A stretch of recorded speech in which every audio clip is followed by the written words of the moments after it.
Welcome to my channel life and living. आज हमारे साथ हैं doctor Shirshendu Mukherjee. Sir welcome. नमस्कार। आज हम बात करेंगे एक मेडिकल माइक्रोबायोलॉजिस्ट से और जानेंगे किस तरह इनोवेशन के द्वारा किस तरह अपग्रेडेशंस होते जा रहा है इंडिया में मेडिकल फील्ड में। हम सर से डिटेल बातें करेंगे। Sir welcome to my channel. नमस्कार सुनेत्रा दी, धन्यवाद हमको आपके साथ बातचीत करने का अवसर मिला है, इसके लिए मैं बहुत प्रसन्न हूँ। सर हमारे चैनल को हम 4 सेगमेंट के थ्रू आगे बढ़ाते हैं। एक सबसे पहले होता है कि हर एक इंसान का जो लाइफ जर्नी हमारे यहाँ जो बताते हैं लोग आकर, एक इनिशियल जर्नी होता है, उसके बाद उनका एक कैरियर जर्नी होता है, फिर प्रोफेशनल फील्ड में जो भी उनका अपना एक्सपीरियंस उनके बारे में बात करते हैं, और फिर लास्ट में हम स्पिरिचुअल बातें करते हैं उनकी स्पिरिचुअल लाइफ जर्नी के बारे में। सर इनिशियल जर्नी आप बताएं, आपसे सुनना चाहेंगे। हाँ, धन्यवाद सुनेत्रा जी। मैं ना मध्य प्रदेश, जो हमारे भारत का मध्य क्षेत्र है बिल्कुल, वहाँ एक छोटा सा शहर है, बहुत ही सुंदर शहर जबलपुर, वहाँ ही मेरा जन्म हुआ। मेरे माता और पिता दोनों ही जबलपुर से हैं। मेरे पिता जबलपुर के बहुत ही प्रसिद्ध चिकित्सक रहे हैं, अभी हैं नहीं इस दुनिया में, लेकिन उनका प्रभाव हमारे जीवन में बहुत रहा है। और हमारी माता एक सोशल वर्कर हैं, अभी भी गुरुदेव की कृपा से और भगवान की कृपा से अभी भी जबलपुर में रहती हैं।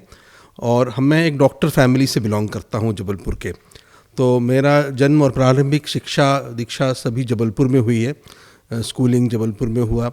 उसके बाद हमने स्नातकोत्तर बीएससी किया है साइंस के साथ जबलपुर विश्वविद्यालय के अंतर्गत जबलपुर साइंस कॉलेज से। फिर वहाँ से स्नातकोत्तर माइक्रोबायोलॉजी विषय में स्पेशलाइजेशन मैंने, जैसा आपने शुरू में कहा, मेडिकल माइक्रोबायोलॉजी में किया। फिर हमने अपना शोध किया, पीएचडी की हमने माइक्रोबायोलॉजी में।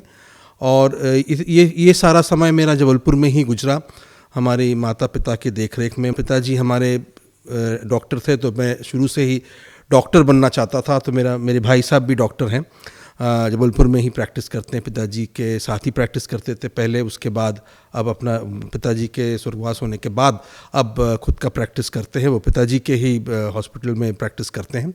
उसके बाद हमारी भी बहुत ही इच्छा थी कि मैं डॉक्टर बनूं, कोशिश भी किया बनने की, लेकिन भाग्य जैसा होता है कि उस समय हुआ नहीं। और पिताजी ने बहुत कोशिश की हमको कि कहीं प्राइवेट मेडिकल कॉलेज में भेज दें, लेकिन क्योंकि हमारे भाई साहब भी सरकारी तंत्र से पढ़े हुए थे, घर में वो था, तो फिर मैं प्राइवेट मेडिकल कॉलेज में थोड़ा ज़्यादा फीस लगता है, वो आदर्श मान के मैं गया नहीं। कभी कभी लोग सोचता हूँ मैं कि मैंने गलती की, चले जाना चाहिए था। पिताजी ने हमको बहुत बोला, हमारी माताजी ने भी बहुत बोला, लेकिन मैंने फिर जबलपुर में ही अपनी साइंस का अध्ययन किया।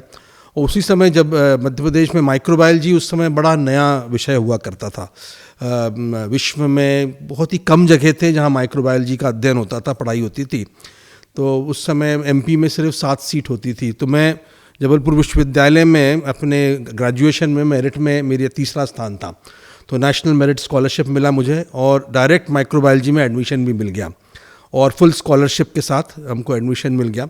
तो उसके बाद मैंने कहा माइक्रोबायोलॉजी पढ़ा जाए। नहीं तो मैंने बहुत सोचा था कि जब मेरा मेडिकल में नहीं हुआ कि लॉ पढ़ लूँ कि कॉमर्स पढ़ लूँ, बट पिताजी ने बोला नहीं, साइंस ही पढ़ो।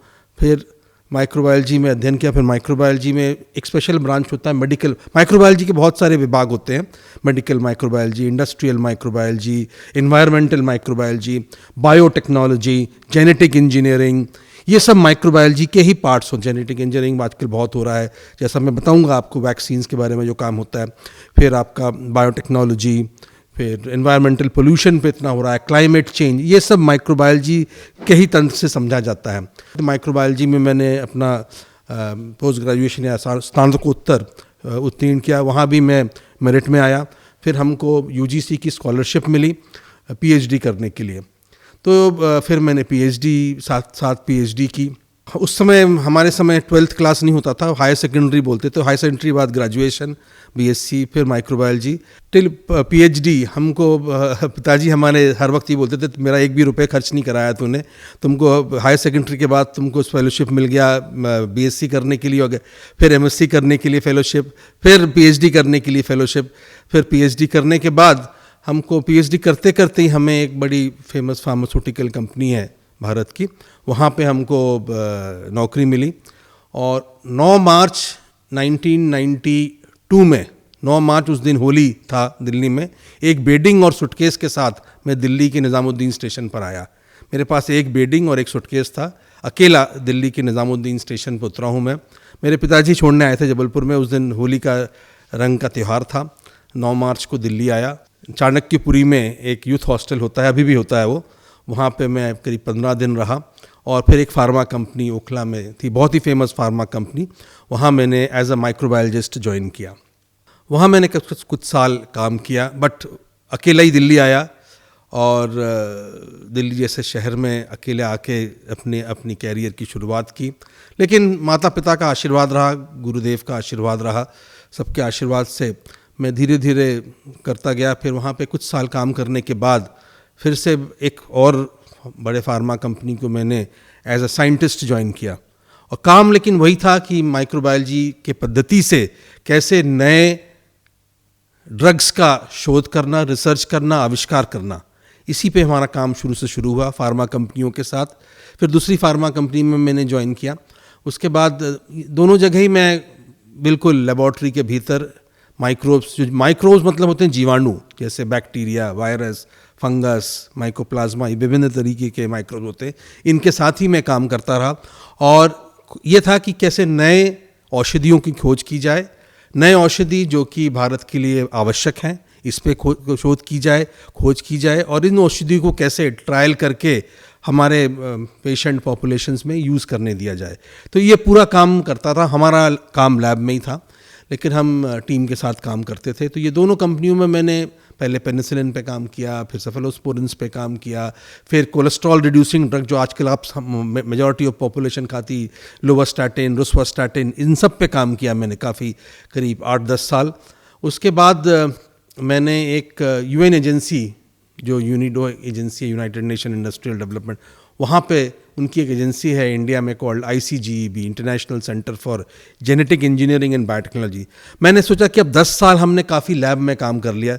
हमने 4 साल शोध के समय और 10 साल लैब में, 14 साल करीब लैब में काम कर लिया। अब कुछ टेक्नोलॉजी मैनेजमेंट पे काम की जाए, कैसे ये जो शोध हम करते हैं ये कैसे हम लोगों तक पहुंचा पाएँ, लोगों के पास जाएं और पेशेंट पॉपुलेशन के पास जाएं, इस पे काम किया जाए।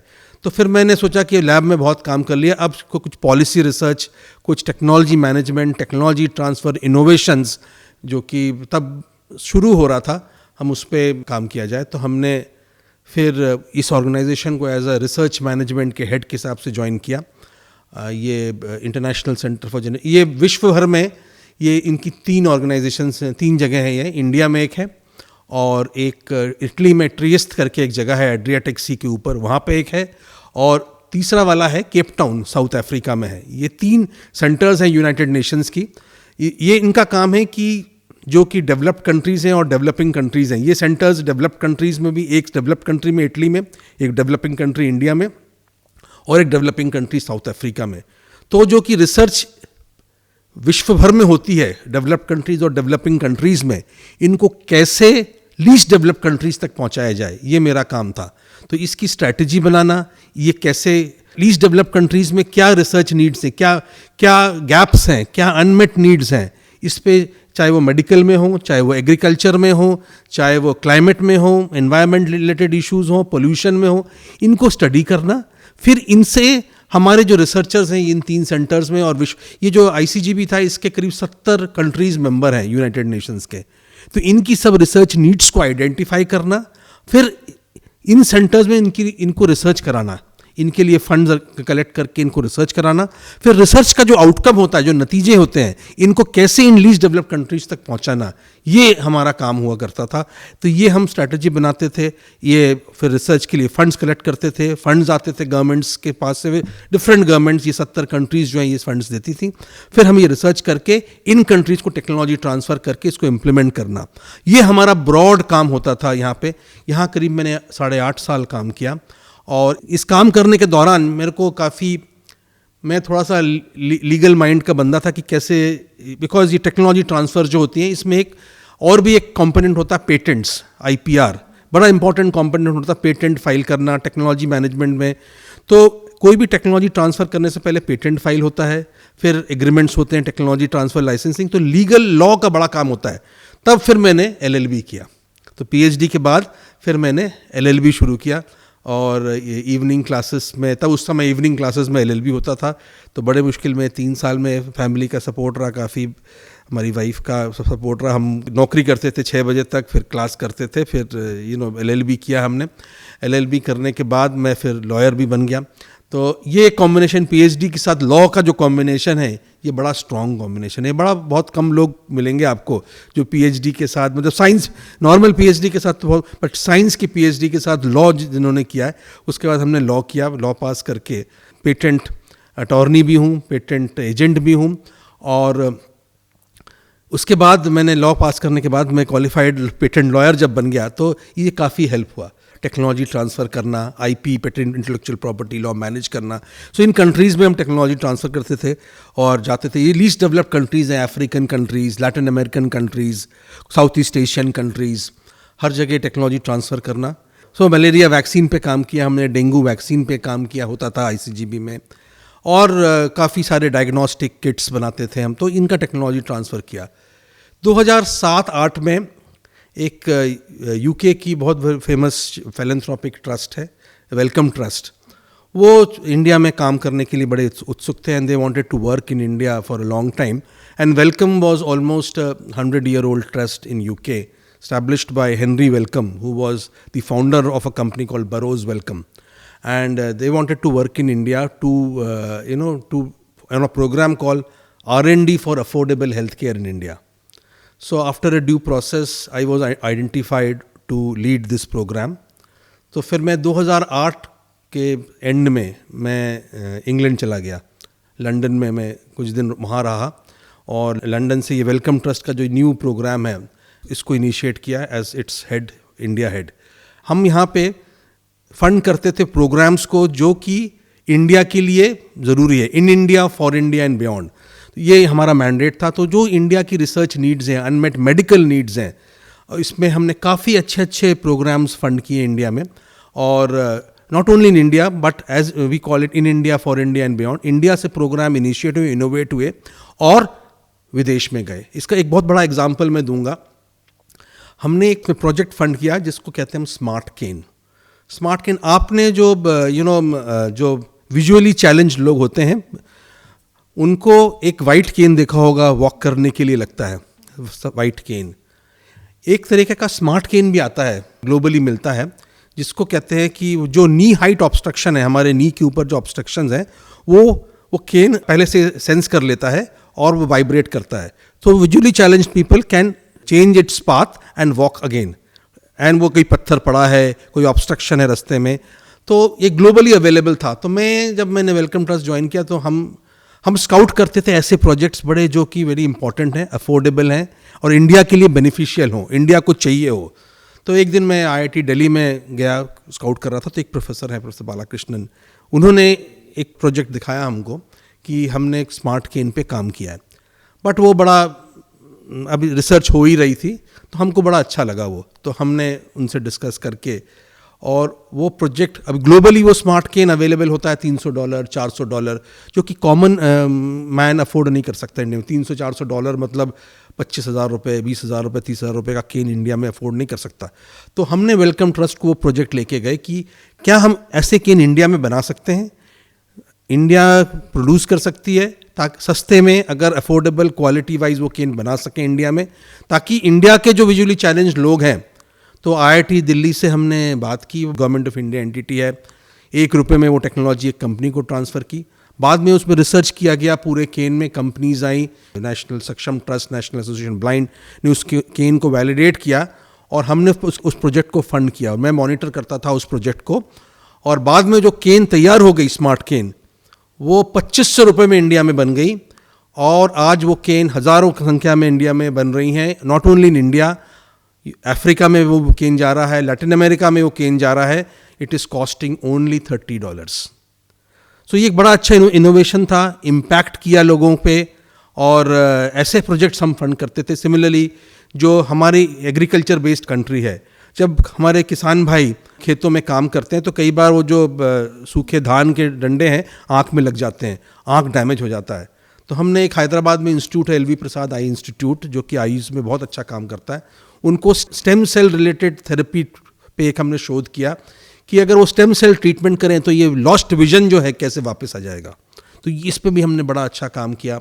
बिहार में काम किया हमने, आपको वहाँ कालाजार बहुत होता है, कालाजार को कैसे प्रिवेंट किया जाए उस पे हमने एक डायग्नोस्टिक्स और इस पे काम किया। तो ऐसे कई बड़े public health importance of project में हमने करीब 8 साल वहाँ काम किया। और इंडिया में करीब हमने 30-35 ऐसे अच्छे अच्छे प्रोजेक्ट्स फंड किए विभिन्न डिजीज़ एरियाज़ में और अफोर्डेबल प्रोडक्ट्स। अब जितने प्रोजेक्ट्स फंड किए गए ये आज सिर्फ इंडिया में नहीं बल्कि विदेश में इंडिया से जो साइंस निकली, मतलब हमारे इंडिया में साइंस इतना स्ट्रॉन्ग है, हमारे साइंटिस्ट, हमारे India as we all know is the second largest populated country of the world. और हमें ये जान लेना चाहिए अगर हमको यूनाइटेड नेशंस की सस्टेनेबल डेवलपमेंट गोल्स अचीव करनी है तो अगर इंडिया अचीव नहीं करता, because our population is 1.4 billion, if we don't achieve the sustainable development goals, the world will never achieve it, because the denominator is so high in India. We have to achieve, we have to improve the quality of life of our people, we have to increase the health indicators of the people, we have to increase the education level of our people in this country, तभी हम SDGs achieve कर पाएंगे। तो public health is one of the critical areas. So हमारा ये कोशिश रहा कि हम कैसे अफोर्डेबल हेल्थ केयर डिलीवर करें ताकि हम, और हमारी जैसे हमने कहा साइंटिफिक हमारी स्ट्रेंथ बहुत है, we have a very good research base, हमारे स्टूडेंट्स बेस बहुत स्ट्रांग है, we are the one of the largest English students community of the world. So हमारे यहाँ साइंस बहुत जल्दी इवॉल्व होता है।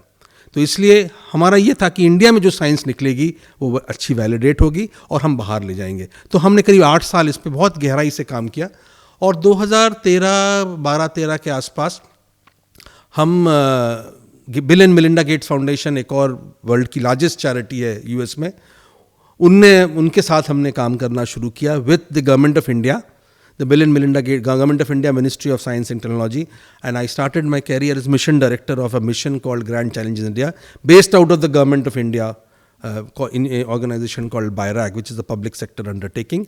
I worked there, and then we started a mission called Grand Challenges India, where all the funding partners were Government of India, Bill and Melinda Gates Foundation, and the Wellcome Trust. So we joined hands and started an initiative called Grand Challenges India. What Grand Challenges India क्या है कि हमारे India में क्या challenge हम face कर रहे हैं, हेल्थ में, फूड सिक्योरिटी में, एग्रीकल्चर में क्या challenge, because these are the 3 critical areas. Education भी क्रिटिकल एरिया होता है बट वो उस चैलेंज के अंदर में नहीं आता था। I concentrated on health, food security, nutrition was my key areas of working, because nutrition is very important. अगर न्यूट्रिशन अच्छा नहीं होगा, ब्रेन डेवलप नहीं होगा, बॉडी डेवलप नहीं होगा, आदमी की हेल्थ इंडिकेटर्स वैसे ही लो होती जाएंगी।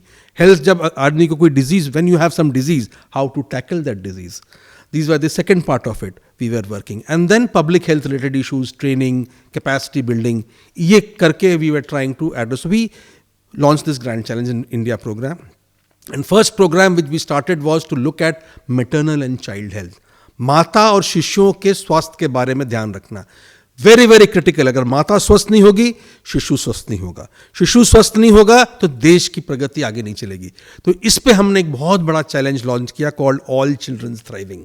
ये एक बड़ा क्रिटिकल एलिमेंट था बिकॉज हमारे कुछ इंडिकेटर्स उस समय थोड़े से वो थे, जैसे एक जो नवजात शिशु होते हैं उसमें एक कॉन्सेप्ट होता है wasting and stunting, growth proper नहीं होती बच्चे की। तो 9 महीने में माताओं को किस तरह की सुविधा दी जाए 9 महीने में और 9 महीने से पहले, it is called peri conception, means conception से पहले, conception means during the conceived period, and 1000 days after the child birth. So this is a very critical period of mother's life and child's life. तो इसमें हम कैसे कुछ interventions करके mother का स्वास्थ्य अकेला नहीं होता, मेंटल पीस, मदर का mental psychological status of the mother has to be good and family surroundings has to be good. तो ये इंटरवेंशंस करके कैसे मदर की हेल्थ, मतलब pre conception, before she conceives a child, when she conceives a child and 1000 days after the child birth, कैसे हम इसकी improvement कर सकते हैं। इसमें हमने बहुत बड़ा चैलेंज गवर्नमेंट ऑफ इंडिया के साथ, government of India was very very keen to see that we reduce maternal and child mortality and improve maternal and child health. उसको ध्यान रख के हमने एक बहुत बड़ा programme, I led the programme where we looked at कि before conception mother का हेल्थ कैसा होना चाहिए, हेल्थ वीज मीन की हीमोग्लोबिन लेवल्स कैसे होनी चाहिए, उनकी मेंटल स्टेट, घर में अगर झगड़ा हो रहा है, अशांति हो रही है, तो फिर कंसीव जब करेगी तो वो उसका वैसे ही आधा टेंशन हो जाता है, तो उस लेवल पे भी हमने psycho social support to the mother. Secondly hygiene, wash and, घर में अगर टॉयलेट अच्छा नहीं है, पीने का पानी नहीं मिल रहा है, तो उसकी हेल्थ इंडिकेटर्स और ख़राब होंगे। तो ये सब हमने कॉन्सेप्ट करके एक बहुत बड़ी स्टडी हमने दिल्ली में किया और उसमें हमने करीब 14,000 वुमेन्स को रिक्रूट किया कि to see what are the ways we can improve these condition, including the child birth. अगर चाइल्ड बर्थ भी टाइम से नहीं हो रहा है मदर को, तो भी हमने बहुत सारी हमारी हॉस्पिटल्स दिल्ली में हमने टाई अप किए, तो उसके रेगुलर चेकअप्स, दवाई लेना, उनको मदर को रेगुलर हर ट्राइमेस्टर्स में न्यूट्रिशन कैसा जा रहा है, जो मदर्स नॉन वेज हैं उनको एग देना, जो मदर वेजिटेरियन उनको दूध देना, you know lot of nutrition things were tried up and इसके रिजल्ट्स बड़े अच्छे आए। नाउ ये रिजल्ट जब आए तो गवर्नमेंट ऑफ इंडिया ने इसको बहुत अच्छे से पॉजिटिवली लिया। Now we are trying to scale up these initiatives into other states as well. So एक बहुत बड़ा प्रोग्राम हमने रन किया which was under metal and child and called all childrens thriving. इसके बाद हमने एक बहुत बड़ा प्रोग्राम चलाया एग्रीकल्चर पे, how to increase livelihood of agricultural farmers in our country. Agriculture is one of the major element. So under grand challenges also we launched a program to see agriculture and nutrition. How we can produce agriculturally good crops which are highly nutritive and with less burden on various chemical pesticides and things like that, which is very critical. And how can we use backyard farmings? You know, India में tribal population बहुत ज़्यादा होती है, जहाँ backyard farm बहुत जगह होता है उनके पास. How we can train them to do grow nutritious crops in their backyards so that they can eat themselves and also they can sell these products to the customers so that they also get benefit. तो इसके लिए भी हमने बहुत बड़ा उड़ीसा में, कोरापुट में, तमिलनाडु में, महाराष्ट्र में, पालघर में हमने बड़े बड़े प्रोग्राम किए. फिर उसमें हमने दो चीज़ देखी. एक तो लाइवलीहुड, कैसे ये ट्राइबल पॉपुलेशन की लाइवलीहुड बढ़ा सकें हम, the income level goes up. तो इसके हमने बहुत सारे इनिशिएटिव्स लिए. हमने इंटीग्रेटेड फार्मिंग का एक अप्रोच शुरू किया, ट्रायल किया. एक पीस ऑफ लैंड में कैसे 3 क्रॉप्स हम जनरेट कर सकें. जैसे वो हमने उसमें राइस प्लांटेशन किया. तो राइस में जैसा आपको पता है कि वाटर लॉक्ड पैडी के लिए ज़रूरत पड़ती है, तो उस वाटर लॉक्ड में हमने फिश कल्टीवेशन भी कर दिया. तो राइस भी ग्रो हो रहा है, उसमें फिश फार्मिंग भी हो रही. It is called integrated farming. और फिश के फीड के लिए हमने पोल्ट्री नेस्ट डाल दी उसमें. सो पोल्ट्री की जो ड्रॉपलेट्स आती है वो फिश का फीड बनता है. So the farmer gets eggs from the poultry, the fish from the paddy fields and the paddy also. At one time you can increase the farmer's income by 3 folds. तो इस तरह के trials हमने किए. It was a very successful trial. ये technology जो है हमने बांग्लादेश को भी दिया, नेपाल को भी दिया. So this type of agriculture nutrition में हमने बहुत काम किया है. और इसके अलावा हमने बहुत सारे और प्रोजेक्ट्स किए. बट उसके बाद 2021 एंड 21 में हमारे देश को एक बहुत बड़ा प्रॉब्लम से पास होना, हमारे देश को नहीं विश्व को, कोविड की महामारी आ गई. Covid pandemic literally hit us. It was a big challenge for all of us. It not only hit, it was not a disease of poor people. It was a disease which was encountered at the highest level to the lowest level. And the government of India took a very, very strong initiative that time. And when the COVID pandemic was declared by WHO, a mission COVID Suraksha was established by Government of India with the initial funding of 900 crores. And it was implemented by Department of Biotechnology and housed at an organization called BIRAC, and I was made the mission head of Mission COVID Suraksha. If you rewind the COVID story, when COVID started, we were literally struggling with a lot of things. Firstly, we were short of thermal sensors to detect the thermometer, PPE kits, sanitizers, ventilators, oxygen concentrators. But Government of India, through our innovation, through our startups, literally pushed things up, and we literally worked within the government and the startup community and the stakeholders and the doctors and everybody worked together to see that we can produce these elements at a real time and lightning speed. In all these elements, later on, which we were importing, we became surplus on all these things like sanitizers, ventilators, thermal sensors, PPE kits, thanks to the support by government and the startups and the innovators and the institutes. We started exporting them. We exported to almost 80-85 countries under the various our government cooperation and things like that. But the biggest challenge was how to keep people safe of this disease. कैसे हम लोगों को इस disease से बचा के सके. तो उसके बाद हमने जो डायग्नोस्टिक बनाए, हम PCR किट्स हमने बड़े सस्ते कर दिए, नंबर ऑफ लैब्स बढ़ा दी. बट हमें वैक्सीन्स बनाना था. वैक्सीन्स के लिए मिशन कोविड सुरक्षा गवर्नमेंट ने लॉन्च किया. और हम ना जो हमारा कॉमन मैन है, हम लोग ये सोचते हैं कि वैक्सीन एक वाइल में आ जाती है, हम लगा लेते हैं कि क्यों टाइम लग रहा है. बट एक वैक्सीन जो आप वाइल में देख रहे हैं, इसको बनाने के पीछे बहुत बड़ा प्रोसेस होता है. बहुत बड़े टेस्टिंग होती हैं, QCs होती हैं. वैक्सीन को पहले आप वायरस को आइसोलेट करते हैं. वो आइसोलेट करने के बाद उस वायरस को प्यूरिफाई किया जाता है, मतलब उसको साफ किया जाता है. We clean that virus, then we mass multiply that virus through various techniques like large scale reactors and things like that. And then once the virus is multiplied, we have to heat kill that virus. This is one type of vaccine I am taking, which was the whole cell vaccine we used.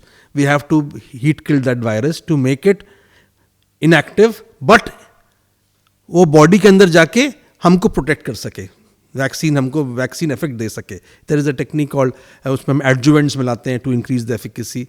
सो ये process करने के बाद फिर हम उसमें animal studies करते हैं, whether it's really working और नॉट. एनिमल स्टडी करने के बाद उस पर ह्यूमन स्टडीज़ करते हैं कि ह्यूमन्स में वो एंटीबॉडीज़ बना रहा है कि नहीं, प्रोटेक्शन एंटीबॉडीज़ बना रहा है कि नहीं. तो इसमें एक बहुत बड़ा प्रोसेस होता है. क्लीन रूम्स चाहिए. And there was not only one type of vaccines, we are working on multiple types of vaccines. जैसे आपने सुना होगा, एक होल सेल वैक्सीन है, इनएक्टिवेटिव वैक्सीन है, mRNA वैक्सीन है, DNA वैक्सीन है, नेजल वैक्सीन है. So there are various vaccines we were working on, sub-unit vaccines हैं. And Mission COVID Suraksha was supporting all these. So we created almost 45 clinical trial sites in India to test these vaccines. Almost 5 animal sites in India to do animal studies of these vaccines. GMP based labs बनवाई हमने सब companies में to produce these vaccines. So this was a big process we passed through. And then on that basis, in 11 months, we started this program somewhere around February, March. In January of 2022, the vaccine was launched 16 January. So हमारे scientist ने, हमारे researchers ने, companies ने, हमारे clinical staff ने, जो clinical doctors उन्होंने इसको टेस्ट करके वेरीफाई करके वैक्सीन्स हमने इंडिया के पॉपुलेशन को दिया है. वैक्सीन्स फाइजर ने भी बहुत बनाए, बाहर की कंपनीज ने बहुत बनाए. लेकिन अगर हम बाहर से वैक्सीन लेते, एक एक्स कंपनी ने around 3 billion doses of vaccine बनाई, दूसरी कंपनी ने around 1.5 billion doses of vaccine बनाई. इंडिया की पॉपुलेशन है 1.4 बिलियन, उसमें से हमको 1 बिलियन को वैक्सीनेट करना है, 1.2 बिलियन को वैक्सीनेट करना है. 2 डोज ऑफ वैक्सीन चाहिए, मतलब 2.4 बिलियन डोजेज ऑफ हमें वैक्सीन चाहिए. कौन हमें देता, किस कॉस्ट में देता, हमें वो पता नहीं था. हमको थोड़ी ना कोई फ्री में दे देता, बट हमको कॉस्ट में ही देता. तो हमको तो वैक्सीनेट करना ही हमारे कंट्री को चैलेंज हो जाता. So that was a very very positive decision by government of India to create their own mission, to create our own vaccine. Now I am very privileged and proud to say that we not only made our own vaccine, but under the vaccine Maitri program of the government of India, we supplied vaccine to 85 countries around the world. That was the big, and our heads go all high in the entire Mission COVID Suraksha team, that we did such a big job to support vaccine research in India, not only for India but around the world. So I think that was the great initiative Government of India took, and we all worked together, and I am privileged that I led that mission to see that we could deliver vaccines to all of them. So ये COVID की story बहुत ही touching थी, but I had almost 2 bouts of COVID during my tenure. My wife had, and मतलब हम लोग सब थे, but we during that time also we were all working trying to see that so we can develop the vaccines to be delivered.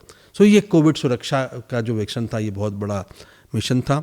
इसके अलावा हम India में innovation ecosystem को बहुत बढ़ा रहे हैं। सर, एक चीज़ मैं जानना चाहूँगी आपसे, जब being India largely populated country, बहुत पॉपुलेशन है, मगर जिस तरह हमारे देश के युवा बाहर जा रहे हैं, तो इस तरह का रिसर्च के लिए आपको जो स्ट्रेंथ चाहिए, जिनकी इतनी बड़ी बड़ी टीम्स चाहिए, जो साइंटिस्ट की टीम चाहिए, इतने सब कुछ बहुत ज़्यादा है क्योंकि पॉपुलेशन ज़्यादा है, इसलिए टीम भी हमें बहुत बड़ी बड़ी चाहिए।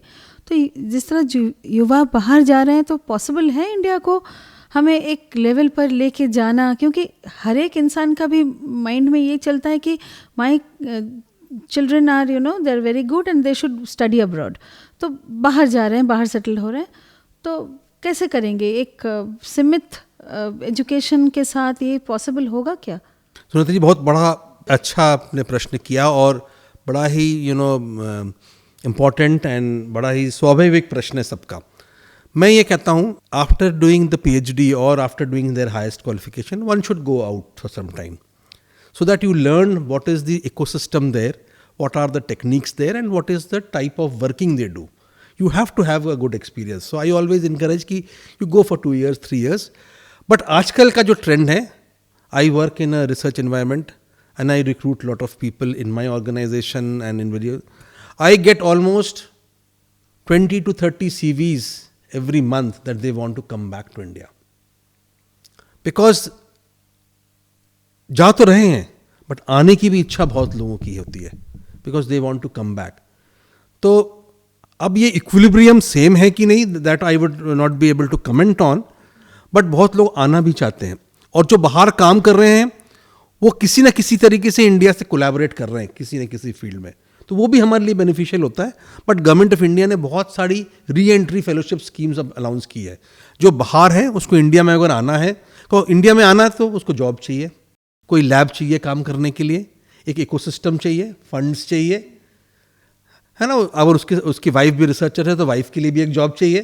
So these are all the questions which automatically any person who wants to come back would like to have. Just don't want to come back with having no job and just loiter around here and there. And again one thing is also there that चले जाते हैं विदेश में, फिर वहाँ की जो system है, वर्किंग जो कल्चर है, वहाँ का जो लैब्स है, वो जो टेक्नोलॉजीज़ है, उनके साथ भी तो हमारा टेक्नोलॉजी मैच होना चाहिए, लैब्स भी तो मैच होने चाहिए। इंडिया में भी तो वो हायर स्टैंडर्ड्स के लैब्स भी तो आने चाहिए। तो are you working on that? Yes, last अगर आप 5, 7 साल 8 साल देखें, इंडिया में now world class labs are coming up. Faridabad में एक THSTI है, translational health science research centre, regional centre for बड़ा बायो मैन्युफैक्चरिंग हब आ रहा है वहाँ पे। जो हमारा एम्स हॉस्पिटल है, जो रिसर्च सेंटर है, it is one of the best hospitals of the world. 10,000 patients come in their OPD every day. So I think, and plus researchers, doctors, so that is only what they have established a good innovation center. Indian Institute of Science, IITs. हमारा जो ना backbone of research and ecosystem is very, very strong. And that is absolutely strong. And now they are coming up to that level. Reverse brain drain is also happening now. And Government of India has launched a lot of re-entry programs and fellowships for people who want to come back. As you know, people who want to come back, they would want to have a permanent position or a position where they can work. They should have a laboratory to work. They should have infrastructure to work. They should have grants to work on. So now we have lot of programs within the Government of India called Re-Entry Fellowships, Ramalinga Swamy Re-Entry Fellowships, and there are various other Re-Entry Fellowships. Welcome Trust DBT has a Re-Entry Fellowship. So people are coming back. But I could not be able to tell you how much is the equilibrium, how much, if X is going where X plus 1 is coming or X minus 1 is coming, that we can't say. But trends are changing. People want to, and we have now world standard labs coming up in India. In Faridabad, we have THSTI coming up, translation. Then in AIIMS, we have very good lab. IITs, TIFR in Bombay, ISC, Bangalore. We have tons of IITs coming up now with good infrastructure and good support. We have ICERS, Indian Institute of Science, Education and Research, coming across. So there is a reverse trend. And if you see, there are always faculty positions announced to bring them back people. So it will happen, and in 10, 12 years time, you will see that people who, I will encourage people to go for some time, learn techniques, get into a new ecosystem so that we can have some cross-fertilization of ideas which we can bring back to India. So that's why, and then what happens is once you come back, you have two focal points of connect where you worked there. So collaborative research can take place, which will benefit not only India, but the world. I think that is the way it will move forward. Sir, your professional journey is great. And हमें लग रहा था कि आपके जो professionally आप इतने जगह काम कर चुके हैं, इतनी रिसर्च, इतने कुछ अपने जो बताए सो डिटेल में, तो वन हार्डली ये किसी के साथ होता है.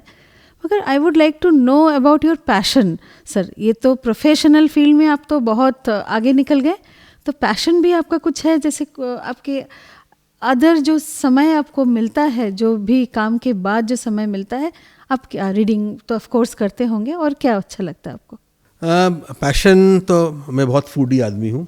मेरी वाइफ से पूछ सकते हो, मतलब भोजन रसपीर आदमी हूँ, तो खाना तो मेरे को खाना बनाना भी पसंद करता हूँ जब टाइम मिलता है. बट वो sometimes I am disallowed to make food because I can make food but I can't clean the kitchen after making the food.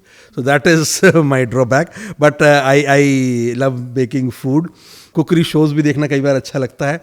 And I love food. That is one of the passion. I like to read books. I collect lot of books. I think I have a big huge library at home. But कभी कभी time नहीं मिलता, and books खरीद तो लेता हूँ मैं, पढ़ने का टाइम नहीं मिलता. But once I step down from all my roles, I definitely will have a time to devote much for reading. हमारा दूसरा पैशन रीडिंग कुकिंग के अलावा music. I love old songs सुनना. ट्रेन ट्रैवलिंग हमारा बहुत अच्छा लगता है. Professionally I have to travel by plane, तो थोड़ा सा ट्रेन ट्रैवलिंग आजकल बहुत कम हो गया है. लेकिन if I am allowed to travel by train travelling is my passion, and I would love to see trains, travel in trains. ये है. एंड बाकी वाइल्ड लाइफ में थोड़ा सा इंटरेस्ट रखता हूँ. कभी कभी देखने मिले, कोई शो मिले, जाने मिले वाइल्ड लाइफ लुक्स से, बिकॉज वहाँ पे इकोलॉजी के साथ अटैचमेंट होता है. So I love to see wild life and things like that closely. So whenever I go to Africa और something like that, because Africa is very rich in wild life, I try to squeeze in some time if it is available to see some of these wild life sanctuaries. But हाँ, अभी काम के उसमें उतना हो नहीं पाता है. I would literally like to devote some more time on my passion, and I'm a very religious person, and I believe in Almighty, that His blessings and my parents' blessings, all elders' blessings, my Guru's blessings.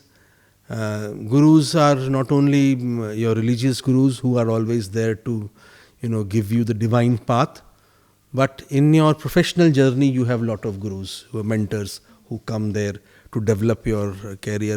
From my PhD guru, PhD guide to my, when I joined jobs, there were having a couple of my bosses and mentors who still mentor me, who still guide me. I think that is also a very key element in professional development of your life.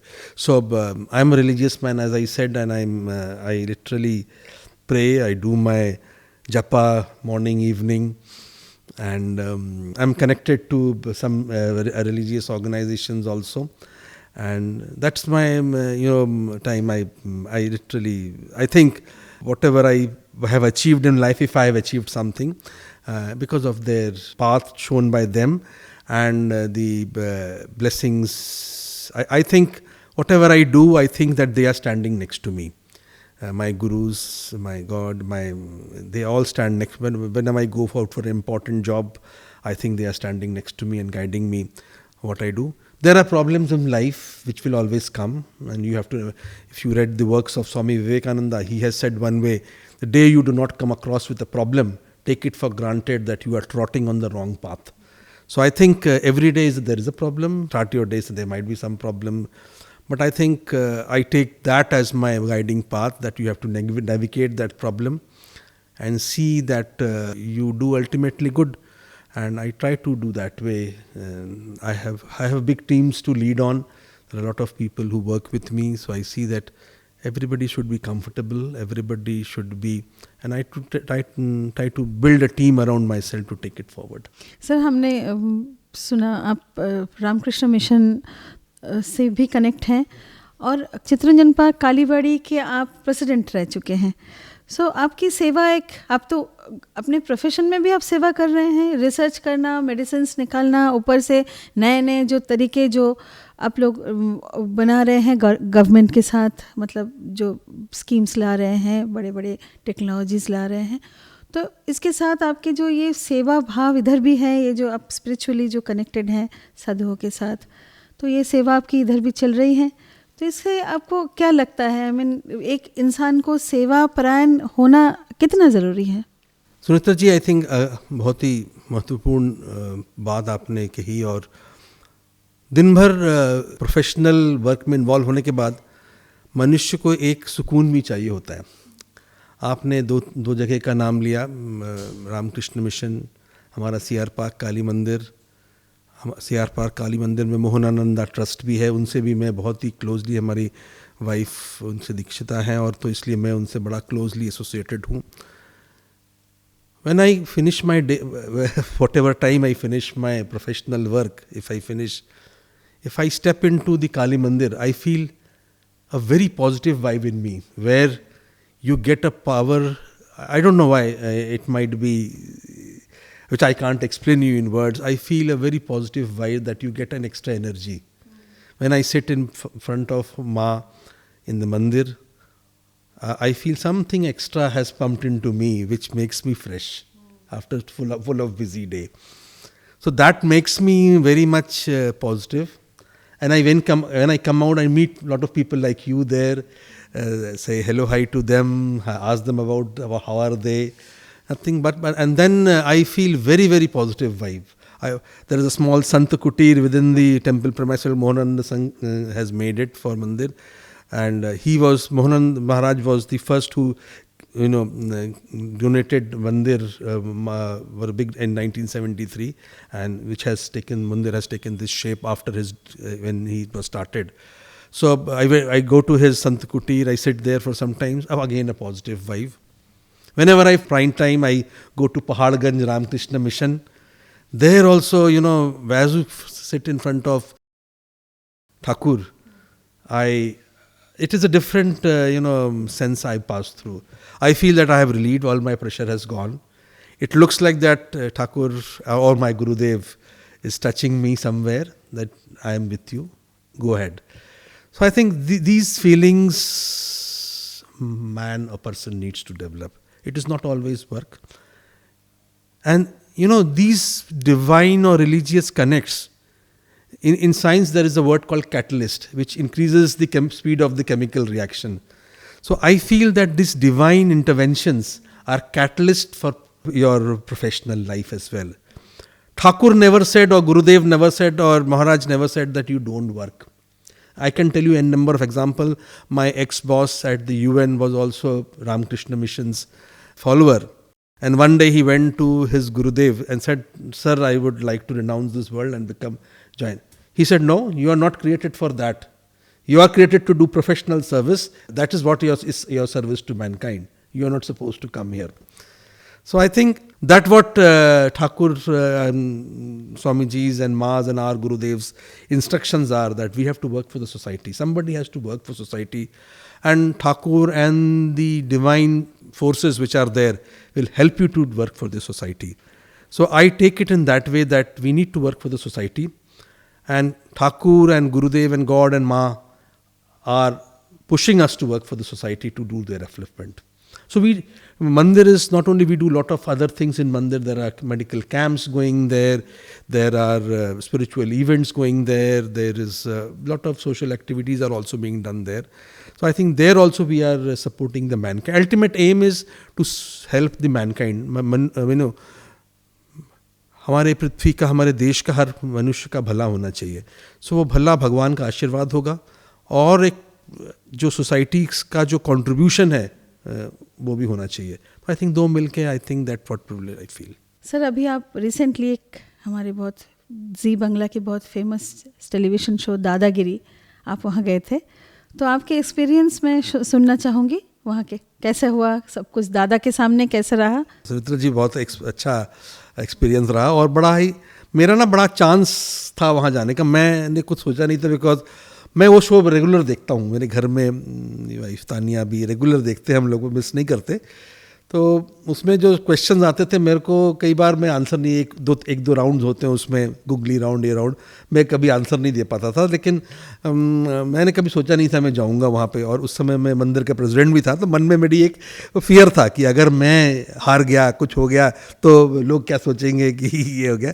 तो बड़ा, लेकिन जब audition हो रहा था, तो जब audition हुआ तो किसी और के लिए मैं गया था ऑडिशन देने के लिए वहाँ पे, मेरे एक फ्रेंड ने अरुणा, उनके लिए गया था, लेकिन वो कलकत्ता जाने वाले थे ऑडिशन के लिए। तो फिर जो ऑडिशन ले रहे थे बोले आप ही दे दो ऑडिशन, तो मैंने दिया। उन्होंने हमारे बारे में पूछा, तो उन्होंने फिर हमको बाद में फ़ोन आया कि आप आइए शो में, तो मैं गया। दादा के साथ इंटरेक्ट करना तो बड़ा ही एक ड्रीम कम ट्रू है। एक पर्सनालिटी है वो, पर्सनालिटी, और हमारे मैंने in our Bengali he is called Dada, and Dada means he is one of the strongest personalities. It is a privilege to stand in front of him and take part in the show. I was not very, when I went onto the stage, my wife told me, don't worry, if you win, you win, don't win, don't win, but do your best and just have fun and play, come back. But ठीक है, शुरू हुआ show. पहले round, 2 round में तो मैं बड़ा ही negative चलता रहा, बट आई थिंक जो हुआ 3rd राउंड से मैंने थोड़ा सा पुश हो गया मैं, और अल्टीमेटली मैं आई वाज द विनर और the champion of that episode. So it was a good show, and दादा के साथ इंटरेक्शन जो था हमारा on the screen was really very positive. He asked me a lot of personal questions. He asked my COVID story, and he was very, very impressed by it, and he literally praised it. in the channel में भी उन्होंने काफ़ी तारीफ़ की उसकी। फिर काली मंदिर की तरफ से भी हमने उनको सम्मानित किया, उनको एक मोमेंटो दिया गया। तो काली मंदिर का भी एक्टिविटीज़ पे उन्होंने काफ़ी दिलचस्पी ली, और उन्होंने काफ़ी ही literally was very happy with the Kali Mandir's activities as well. So on the whole, it was a very positive note I ended. उस टाइम तो IPL चल रहे थे दिल्ली में। हाँ, IPL चल रहे थे, तो दादा was there for the Delhi Capitals. He was the director of cricketing. So an entire Kali Mandir team was also there. So when I was scoring points, so they were literally saying, wow, clapping and things. So Dada was telling me, give me some supporters for my Delhi Capitals also. So Dada, we said, Dada, we are all for you. And so it was on the whole, it was, I started very nervous because a lot of young people were there on the show, and there was one more person senior to me on the show as well. But it was a good experience. I used to go on television for when the COVID was there for a couple of interviews, but that was an interview that was my field, what I was talking about. But here it was a very diverse field, very different things were being talked about at every level. So at the end, it was really good. I was the winner. I got a lot of things from the bounty. I got about 100 kg of rice, which I said because it was Ma's blessings, which I got, Gurudev's blessings. So I gave it to Ma's temple for bhog preparation of Ma.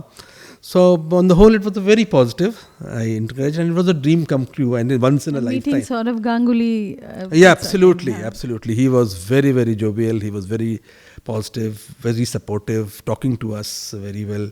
And dream come true and once in a lifetime opportunity. That is true. Sir, कोई ऐसे घटना जो आपको दिल को छूता है, आपको लगता है कि हमेशा वो मतलब जहन में आपके रहती है वो घटना, ऐसे ज़िंदगी में आपके कोई घटना आप शेयर करना चाहेंगे? बहुत सारे ऐसे घटनाएं होती हैं मुझे लाइफ में, पर्सनल लेवल पे, प्रोफेशनल लेवल पे भी होती हैं। जब मैं दिल्ली आ रहा था जबलपुर से पहला जॉब करने के लिए, तो हमारे जो PhD के गाइड थे प्रोफेसर GP अग्रवाल, उन्होंने मेरे को एक चीज़ बोली कि अब तुम जा रहे हो बाहर, you are starting your career, you should be, whenever you take any decision about anybody or about anything, keep yourself in that position first for whom you are taking a decision, and then you take a decision. You will be never wrong in taking decision. So I follow that in my life always.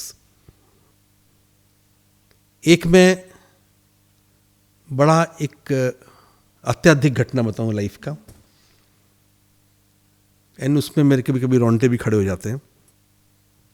मेरे को पहला job मिल गया था, मेरे को दिल्ली आना था। उस समय मैं पीएचडी की थीसिस की लिखाई भी चल रही थी, तो रात को रुकते थे लैब में लेट क्योंकि थीसिस सबमिट करके आना था मुझे दिल्ली। तो हमारा जो यूनिवर्सिटी था शहर से थोड़ा सा बाहर होता है यूनिवर्सिटीज़ जैसे ना ओपन एरियाज़ में। तो हम बहुत भूख लग रही थी, बट हम थीसिस ख़त्म करके रात को कुछ 9:30-10 बजे आई वॉज कमिंग बैक होम। और रास्ते में ना एक बाबा का टेम्पल पड़ता है, शिरडी साईं बाबा का टेम्पल। वहाँ हम जनरली रुकते हैं, प्रणाम करते हैं, और कभी प्रसाद मिल जाता तो खाते हैं। तो that day also I was coming in my Luna, in scooter और Luna something, I was coming back. And Baba का टेम्पल रोड के उस साइड है, and I was damn hungry, so I stopped my scooter there, and I was not remembering Baba at all because I was so hungry. I was just at the practice. I stopped and was praying, and as I just did like this and this, the Pandit ji that across the road was giving prasad to everybody, some puri, halwa, something. I was on the other side of the road. He saw me. He crossed the road and came to me in this side and offered me a puri halwa. So I literally, it was very touching for me. I never remembered Baba that time because I was so hungry. But I think God is there who knows what you are. And why that priest, he doesn't know me. He will cross the road and come to me and give me prasad. So I waited there, took the prasad, prayed, and then went home. So these are some of the divine and professional feelings. Every day is a learning. Every day you get a new experience. And I count that at the end of the day, every day you should thank God, which He has given. Thank your parents, thank your Gurudev that He has given you to see this day, and try to see that if I can do some useful thing for the society in that day. It comes, it is not planned, sometimes it happens, sometimes it doesn't happen. I try to do that if I can do something good for somebody. And that literally gives me a sense of pleasure and satisfaction. And I try to build relations and see that everybody tries to be happy in the system which you are working on. बहुत अच्छा लगा आपसे बातचीत करके. It's very nice talking to you and had a great time. So हम चाहेंगे आप दोबारा हमारे शो में आएंगे. जरूर सुनेत्रा जी. And really it's very nice talking to Dr. Srishendra Mukherjee.